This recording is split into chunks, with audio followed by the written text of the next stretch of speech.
नमस्कार, मैं स्वतंत्र कुमार और आप सभी का स्वागत करता हूं आपके अपने चैनल शॉर्ट हैंड टीम पर। तो दोस्तों, आज के इस वीडियो में दैनिक जागरण के संपादकीय से 429 शब्दों के डिक्टेशन को हम लोग लेने वाले हैं। इसे हम 3 अलग अलग स्पीड में लेंगे।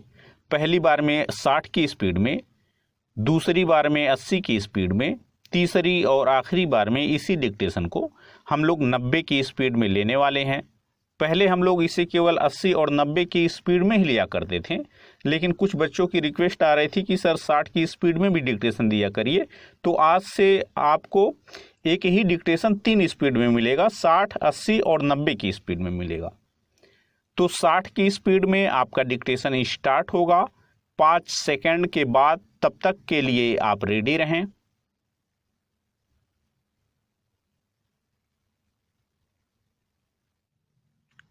स्टार्ट। प्रधानमंत्री नरेंद्र मोदी ने मन की बात कार्यक्रम में जिस तरह आपातकाल की चर्चा की और युवाओं को विशेष रूप से उन काले दिनों की याद दिलाई, वह इसलिए आवश्यक था क्योंकि उस दमनकारी दौर को भूला नहीं जा सकता। इसलिए और भी नहीं क्योंकि जिस सामंती मानसिकता के चलते 1975 में 25 जून की रात को देश पर आपातकाल थोपा गया था, उसके अवशेष अभी भी नजर आते रहते हैं। इतना ही नहीं, उसके जैसा आचरण भी होता दिखता है। इसकी अनदेखी नहीं की जा सकती कि 1975 में प्रधानमंत्री इंदिरा गांधी के खिलाफ आए इलाहाबाद उच्च न्यायालय के फैसले का कांग्रेस जनों ने सड़कों पर उतरकर जैसा उग्र विरोध किया था, उसकी एक झलक अभी हाल में तब देखने को मिली जब प्रवर्तन निदेशालय नेशनल हेराल्ड मामले में राहुल गांधी से पूछताछ कर रहा था। इस पूछताछ को मोदी सरकार की तानाशाही बताकर जमकर हंगामा किया गया। इस तरह का काम वही लोग कर सकते हैं जो खुद को नियम कानूनों और देश से ऊपर मानते हों। बेहतर हो कि ऐसे लोग मोदी सरकार पर आरोप मढ़ने से पहले अपने भीतर झांकें और लोकतंत्र के वास्तविक अर्थ तथा उसके महत्व को समझने की कोशिश करें। पैरा। वर्तमान परिस्थितियों को आपातकाल की तरह बताने वाले लोग उन दिनों की याद करें तो अच्छा है जब लोगों से जीने का अधिकार छीन लिया गया था, लाखों लोगों को जेलों में डाल दिया गया था और मीडिया के साथ बोलने की आज़ादी का निर्ममता से दमन किया गया था। आज की स्थितियों की तुलना आपातकाल के दिनों से करना और मोदी सरकार पर तानाशाही तौर तरीके अपनाने के आरोप मढ़ना एक तरह से आपातकाल के दौरान किए गए अत्याचारों पर पर्दा डालना ही है। आपातकाल के काले अध्याय पर ना तो पर्दा डाला जा सकता है और ना ही इसे भुलाया जा सकता है। आपातकाल एक तरह की सामंतशाही ही था। दुर्भाग्य से सामंती मानसिकता वाले राजनीतिक दलों की आज भी कमी नहीं। आम तौर पर वे वही राजनीतिक दल हैं जो परिवारवाद की राजनीति को न केवल प्रश्रय देते हैं बल्कि उसे एन केन प्रकारेण उचित ठहराने की भी कोशिश करते हैं। लोकतंत्र में जिस तरह सामंतवादी मानसिकता वाले दलों के लिए कोई जगह नहीं हो सकती, उसी तरह वंशवादी दलों के लिए भी कोई गुंजाइश नहीं होनी चाहिए। यदि भारतीय लोकतंत्र को सबल बनाना है तो देश की जनता को परिवारवादी दलों से मुक्ति पानी ही होगी। आपातकाल का स्मरण केवल इसलिए नहीं किया जाना चाहिए कि अतीत में एक अन्यायपूर्ण कार्य हुआ था, बल्कि इसलिए भी याद किया जाना चाहिए ताकि भविष्य में पुरानी भूलें दोहराई ना जाएं। स्टॉप। दोस्तों, इसी डिक्टेशन को दूसरी बार में हम लोग 80 की स्पीड में लेंगे और आपका समय स्टार्ट होगा 5 सेकेंड के बाद। तब तक के लिए आप रेडी रहें।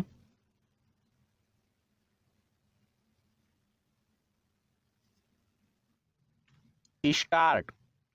प्रधानमंत्री नरेंद्र मोदी ने मन की बात कार्यक्रम में जिस तरह आपातकाल की चर्चा की और युवाओं को विशेष रूप से उन काले दिनों की याद दिलाई, वह इसलिए आवश्यक था क्योंकि उस दमनकारी दौर को भूला नहीं जा सकता। इसलिए और भी नहीं क्योंकि जिस सामंती मानसिकता के चलते 1975 में 25 जून की रात को देश पर आपातकाल थोपा गया था, उसके अवशेष अभी भी नजर आते रहते हैं। इतना ही नहीं, उसके जैसा आचरण भी होता दिखता है।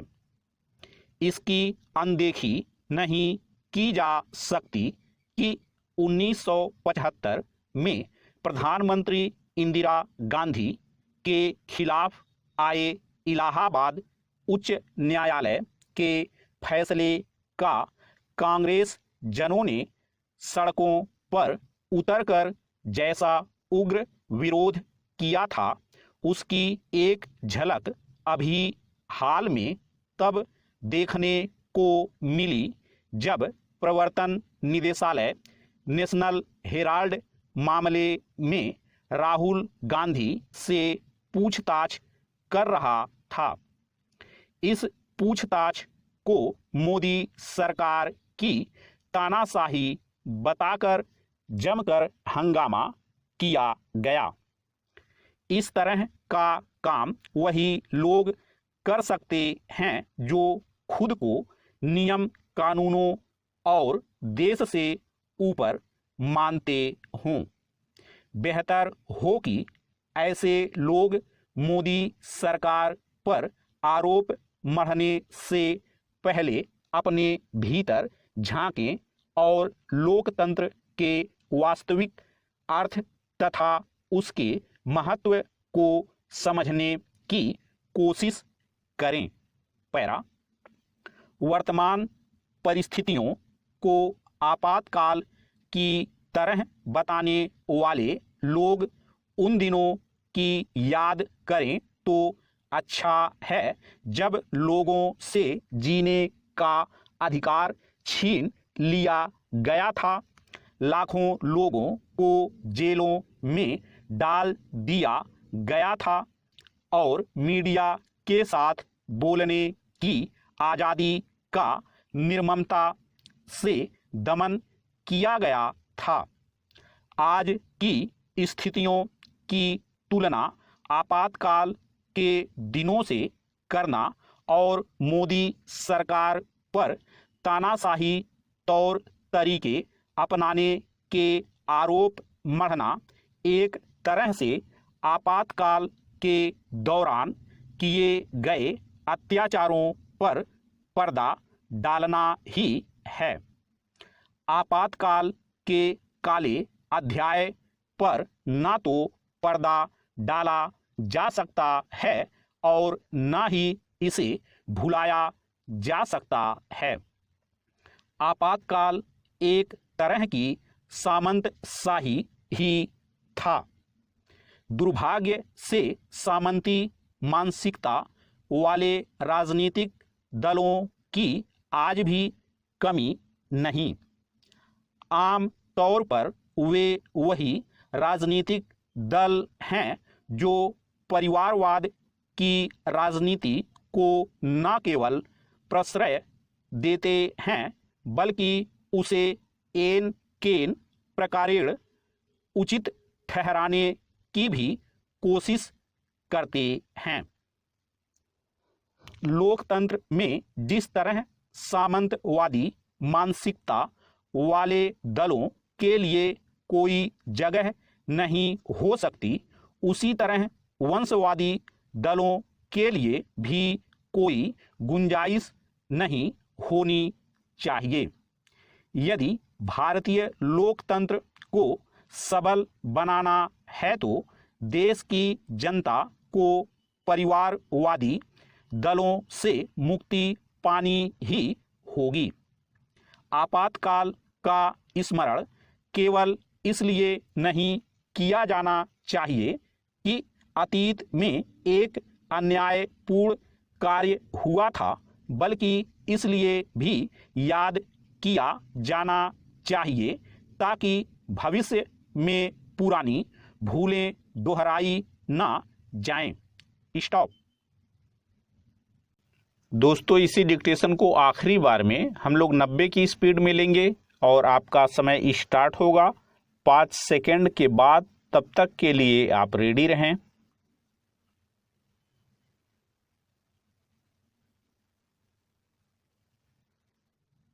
स्टार्ट। प्रधानमंत्री नरेंद्र मोदी ने मन की बात कार्यक्रम में जिस तरह आपातकाल की चर्चा की और युवाओं को विशेष रूप से उन काले दिनों की याद दिलाई, वह इसलिए आवश्यक था क्योंकि उस दमनकारी दौर को भूला नहीं जा सकता। इसलिए और भी नहीं क्योंकि जिस सामंती मानसिकता के चलते 1975 में 25 जून की रात को देश पर आपातकाल थोपा गया था, उसके अवशेष अभी भी नजर आते रहते हैं। इतना ही नहीं, उसके जैसा आचरण भी होता दिखता है। इसकी अनदेखी नहीं की जा सकती कि 1975 में प्रधानमंत्री इंदिरा गांधी के खिलाफ आए इलाहाबाद उच्च न्यायालय के फैसले का कांग्रेस जनों ने सड़कों पर उतरकर जैसा उग्र विरोध किया था, उसकी एक झलक अभी हाल में तब देखने को मिली जब प्रवर्तन निदेशालय नेशनल हेराल्ड मामले में राहुल गांधी से पूछताछ कर रहा था। इस पूछताछ को मोदी सरकार की तानाशाही बताकर जमकर हंगामा किया गया। इस तरह का काम वही लोग कर सकते हैं जो खुद को नियम कानूनों और देश से ऊपर मानते हों। बेहतर हो कि ऐसे लोग मोदी सरकार पर आरोप मढ़ने से पहले अपने भीतर झांकें और लोकतंत्र के वास्तविक अर्थ तथा उसके महत्व को समझने की कोशिश करें। पैरा, वर्तमान परिस्थितियों को आपातकाल की तरह बताने वाले लोग उन दिनों की याद करें तो अच्छा है जब लोगों से जीने का अधिकार छीन लिया गया था, लाखों लोगों को जेलों में डाल दिया गया था और मीडिया के साथ बोलने की आज़ादी का निर्ममता से दमन किया गया था। आज की स्थितियों की तुलना आपातकाल के दिनों से करना और मोदी सरकार पर तानाशाही तौर तरीके अपनाने के आरोप मढ़ना एक तरह से आपातकाल के दौरान किए गए अत्याचारों पर पर्दा डालना ही है। आपातकाल के काले अध्याय पर ना तो पर्दा डाला जा सकता है और ना ही इसे भुलाया जा सकता है। आपातकाल एक तरह की सामंतशाही ही था। दुर्भाग्य से सामंती मानसिकता वाले राजनीतिक दलों की आज भी कमी नहीं। आम तौर पर वे वही राजनीतिक दल हैं जो परिवारवाद की राजनीति को न केवल प्रश्रय देते हैं बल्कि उसे एन केन प्रकारेण उचित ठहराने की भी कोशिश करते हैं। लोकतंत्र में जिस तरह सामंतवादी मानसिकता वाले दलों के लिए कोई जगह नहीं हो सकती, उसी तरह वंशवादी दलों के लिए भी कोई गुंजाइश नहीं होनी चाहिए। यदि भारतीय लोकतंत्र को सबल बनाना है तो देश की जनता को परिवारवादी दलों से मुक्ति पानी ही होगी। आपातकाल का स्मरण केवल इसलिए नहीं किया जाना चाहिए कि अतीत में एक अन्यायपूर्ण कार्य हुआ था, बल्कि इसलिए भी याद किया जाना चाहिए ताकि भविष्य में पुरानी भूलें दोहराई ना जाएं। स्टॉप।